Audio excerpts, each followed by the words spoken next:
You know, at the end of Guardians of the Galaxy 3, which was a great movie, by the way, in the much maligned era that this has been for the MCU, and I have done some of the maligning, there have been some bright spots, and Guardians of the Galaxy 3 was absolutely one of them.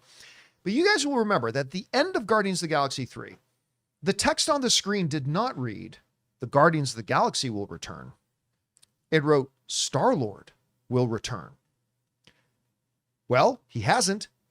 What's going on with Star-Lord? Well, apparently Chris Pratt still really wants to do it.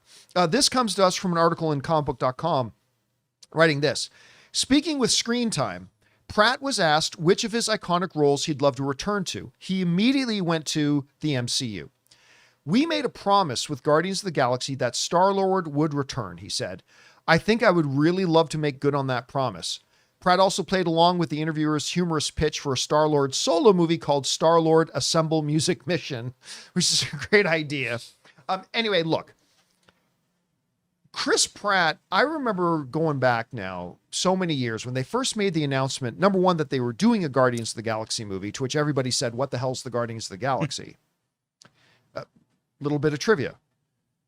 Guardians of the Galaxy, and nobody knowing anything about it, prompted me, as the guy running AMC Movie News, to reach out to a good friend of mine. I won't name names, but like deeply embedded in the comic book world. I said, "Hey, you got anybody who really knows Guardians of the Galaxy that I could bring on my show to kind of explain it better than I could, like Guardians of the Galaxy?" He says, "I know a guy named John Schnepp. I think you guys should connect." So he gave me John Schnepp's number, and Guardians of the Galaxy, brought John Schnepp on for the first time to talk about Guardians of the Galaxy. And then afterwards we went, "You know what? That was a lot of fun. We click off each other pretty good. Let's keep doing this." And the rest was history. At any rate, they announced the guy from Parks and Rec, Chris Pratt, was going to be Star-Lord. And I remember thinking it's an odd choice. I mean, I really liked Chris Pratt because I love Parks and Rec, but I mean, it was an odd choice. But I don't have any hesitation saying that his charisma kind of carried Guardians of the Galaxy. I mean, all the characters were good. Groot was good. Rocket's good.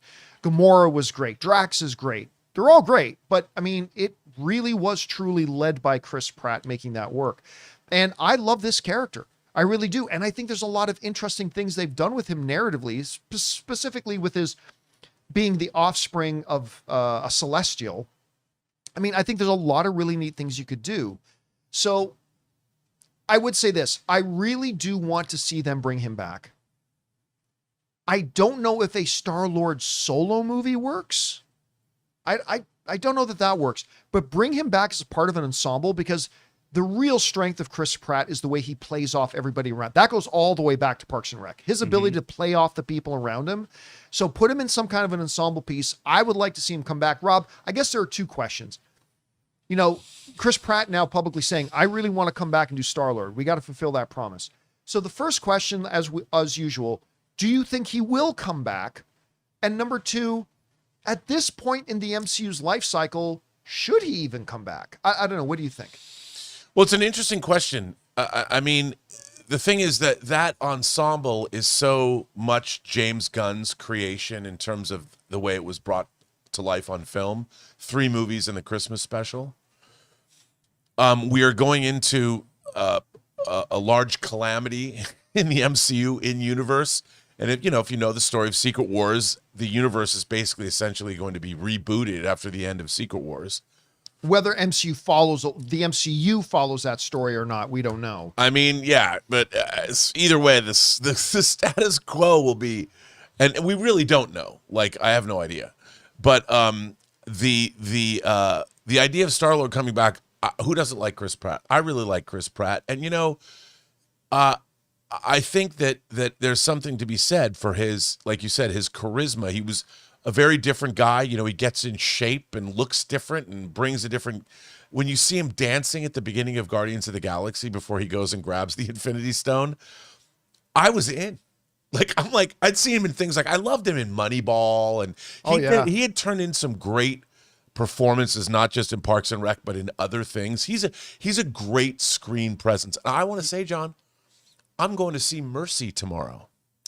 I'm looking forward to watching it. I'm going to see Mercy. I have my doubts about that movie. Oh, I do too, but I'm going to see a double feature of Mercy and Silent Hill. You know, a lot of people Because I forget about can. Chris Pratt. Because I can. What was the James, not James Mangold, James, why am I forgetting James' last name? He just played Professor Charles Xavier. James McAvoy.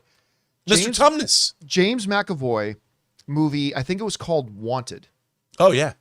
Based on the comic. Chris Pratt was his asshole friend who was cheating on his girl. The go all the way back. By the way, one of my favorite Chris Pratt moments. This one time, Chris Pratt and came into my studio and hung out there for the whole day. It's like to do some interviews with me and to do a Q&A on Twitter from our office. So we were hanging out and I was talking to him about like a whole bunch of stuff and everything like that. And then we got around to, then the next time we got together was at Guardians of the Galaxy. And I remember talking to him about the body physical change he went through to be in Star-Lord shape. Because you remember Parks and Rec, he was kind of chubby. And he talked about how it was his birthday when they were shooting and they brought out a vegetable cake and all that kind of stuff. And he was joking around about it, about like, yeah, you know, you got to really commit to it because, you know, you got to look a certain way if you're going to be a comic book superhero, blah, blah, blah. So afterwards, we're hanging out in the green room. And I said to him, I said, you know, that really is kind of remarkable. Like I said, seriously, man, kudos to you. The physical change is remarkable. He said, yeah, can I tell you something? I said, yeah. He goes, I hate it so much. I hated that so much. I will never go through that again. I'm like, what? Like the whole thing of cutting out everything I love in my life, cutting out the ice cream and cutting out the all that and doing this. He goes, I have to stay in this shape now because I will never go through that again. I just thought that was one of the most, and you know what? I like this guy so much, Rob. I will even forgive that he's a Seattle Seahawks fan. Well, a hardcore Seattle Seahawks fan. I don't know Chris Pratt at all, but I'm going to send him an email when we win the Super Bowl. How about that? Oh, I don't think you guys are getting by the Rams. Jedi Knights, the Pacific Northwest. I'll say this. Whoever wins the game between Seattle and the Rams next weekend, they're winning the Super Bowl. I don't think, clearly not the Broncos, and I don't even think the Patriots can beat either the Seahawks or the Rams. I think if you look at the record, I heard this week that the Rams and the Seahawks, if you look at their record, they're almost even in terms of how many times they've beat one another. And they're 1-1 this year, going into round 3. Anyway, Chris Pratt, big fan. Anyway, whatever you guys think about this, do you want to see him come back as Star-Lord? Do you think he will come back as Star-Lord? Whatever you guys think, jump down to the comment section below and let us know your thoughts. Hey guys, thanks so much for watching this video. Make sure you like the video, leave a comment, and subscribe to our channel. And don't forget, we have a daily podcast called the John Campea Show podcast, available on Apple Podcasts, Spotify, or your favorite podcasting app of choice. Go and subscribe to it today so it'll be there when you need it.